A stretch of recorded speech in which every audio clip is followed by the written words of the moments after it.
ചാലക്കുടിയിലെ ഏജന്റ് മുഖേന റഷ്യയിലെത്തി കൂലിപ്പട്ടാളത്തിൽ ചേർന്ന് കുടുങ്ങിയ മലയാളി യുവാക്കൾ സഹായം അഭ്യർത്ഥിക്കുന്ന വീഡിയോ പുറത്ത്. യുദ്ധത്തിൽ കൊല്ലപ്പെട്ട തൃക്കൂർ സ്വദേശി സന്ദീപിനോടൊപ്പം റഷ്യയിൽ ജോലിക്കെത്തി ചതിക്കപ്പെട്ടവരാണ് നാട്ടിൽ തിരിച്ചെത്താൻ സഹായം തേടുന്നത്.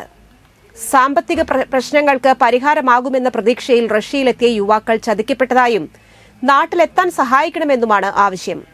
ചാലക്കുടിയിലെ ഏജന്റ് വഴി റഷ്യയിലെത്തിയ 6 പേർ റഷ്യയുടെ കൂലിപ്പട്ടാളത്തിൽ ചേരേണ്ടി വന്നതായും ഇപ്പോൾ റഷ്യയിൽ കുടുങ്ങിയ അവസ്ഥയിലാണെന്നും പറയുന്നു.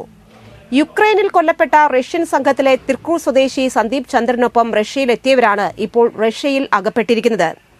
കൊടകര കനകമല സ്വദേശി സന്തോഷ് ഷൺമുഖൻ, കുട്ടനല്ലൂർ സ്വദേശി ബിനിൽ, മണലൂർ സ്വദേശി ജെയിൻ, എറണാകുളം കുറുമ്പശ്ശേരി സ്വദേശി റെനിൽ തോമസ്, കൊല്ലം മേയനൂർ സ്വദേശി സിബി തോമസ് എന്നിവരാണ് സംഘത്തിലുള്ളത്.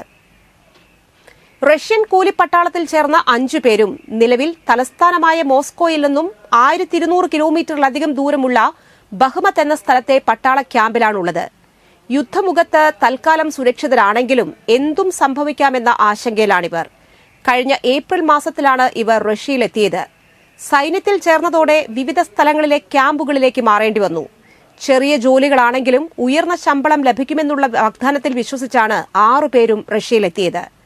ടൂറിസ്റ്റ് വിസയിൽ എത്തിയതിനു ശേഷമാണ് ഇവർക്ക് റഷ്യൻ പൌരത്വം എടുക്കണമെന്നും സൈന്യത്തിൽ ചേരണമെന്നും മനസ്സിലായത്. ഇക്കാര്യങ്ങൾ നാട്ടിൽ അറിയിക്കാതെ പലരും രഹസ്യമായി സൂക്ഷിച്ചെങ്കിലും സന്ദീപിന്റെ മരണത്തോടെയാണ് പ്രശ്നങ്ങൾ ബന്ധുക്കൾ തിരിച്ചറിയുന്നത്. റഷ്യയിൽ കുടുങ്ങിയ ഉറ്റവരെ നാട്ടിലെത്തിക്കണമെന്ന ആവശ്യവുമായി പലരുടെയും ബന്ധുക്കൾ വിദേശകാര്യ മന്ത്രാലയത്തിന് നിവേദനം നൽകിയിട്ടുണ്ട്. എന്നാൽ 2 രാജ്യങ്ങൾ തമ്മിലുള്ള നയതന്ത്ര പ്രശ്നം കൂടിയായതിനാൽ ഇന്ത്യൻ എംബസിക്ക് വിഷയത്തിൽ ഇടപെടാൻ പരിമിതിയുണ്ട്. അതുകൊണ്ട് തന്നെ സർക്കാർ തലത്തിൽ അടിയന്തര നീക്കം നടത്തണമെന്നും കുടുങ്ങിക്കിടക്കുന്നവരെ നാട്ടിലെത്തിക്കാൻ സഹായിക്കണമെന്നുമാണ് ബന്ധുക്കൾ ആവശ്യപ്പെടുന്നത്. യുദ്ധം നടക്കുന്നുണ്ടെങ്കിലും യൂറോപ്യൻ സാമ്പത്തിക ശക്തിയായ റഷ്യ യുവാക്കൾക്ക് വലിയ പ്രലോഭനമാണ്. ഹോട്ടൽ ജോലി, ഇലക്ട്രീഷ്യൻ, ഹൌസ് കീപ്പിംഗ്, ഗാർഡനിംഗ് തുടങ്ങിയ ജോലികൾക്കാണ് ഏജൻസികൾ ആളുകളെ റഷ്യയിലേക്ക് കൊണ്ടുപോകുന്നത്. സന്ദർശക visa, guest visa, business visa എന്നെല്ലാം പേരുകളിൽ വിസയും ഈ ഏജൻസികൾ സംഘടിപ്പിച്ചു നൽകുന്നുണ്ട്. റഷ്യയിലെത്തിയാൽ പൌരത്വം നേടാം എന്ന വലിയ പ്രലോഭനവും ഏജൻസികൾ മുന്നോട്ട് വയ്ക്കുന്നു. റഷ്യൻ പൌരത്വം നേടാനുള്ള വഴികളിൽ ഒന്നാണ് സൈന്യത്തിൽ ചേരുന്നത്. റഷ്യയിൽ നിന്ന് വിവാഹം കഴിക്കുന്നവർക്കും അവിടെ ബിസിനസ് തുടങ്ങുന്നവർക്കും റഷ്യ പൌരത്വം അനുവദിക്കും. ഇത്തരത്തിൽ വിസ അനുവദിക്കുന്നവർക്ക് റഷ്യൻ യുവതികളുമായി വിവാഹബന്ധത്തിൽ ഏർപ്പെടുന്നതിനുള്ള രേഖകൾ വരെ നൽകുന്ന ഏജൻസികളുണ്ട്. ഈ ഏജൻസികൾ വഴി റഷ്യയിൽ എത്തുന്നവരിൽ ഭൂരിഭാഗവും അവിടെ എത്തിയ ശേഷമാണ് കാര്യങ്ങളുടെ നിജസ്ഥിതി മനസ്സിലാക്കുന്നത്. എന്നാൽ നാട്ടിലെ അവസ്ഥയും കുടുംബത്തിന്റെ സാമ്പത്തിക പരാധീനതകളും ഓർത്ത് അവിടെ തന്നെ തുടരാൻ നിർബന്ധിതരാവുകയാണ് പലരും. എന്നെ രക്ഷിക്കണേ, ഞങ്ങളിവിടെ പേടിച്ചാണ് ഒരു നിമിഷം കഴിയുന്നത്. എന്നെ രക്ഷിക്കണേ, എന്നെ രക്ഷിക്കണേ, പേടിച്ചാണ് ഒരു നിമിഷം കഴിയുന്നത്. എല്ലാവരും ഇവിടെ പോയിക്കൊണ്ടിരിക്കുക യുദ്ധത്തിന്. ഞങ്ങളെന്നെ രക്ഷിക്കണേ, പേടിച്ചാണ് ഒരു നിമിഷം കഴിയുന്നത്.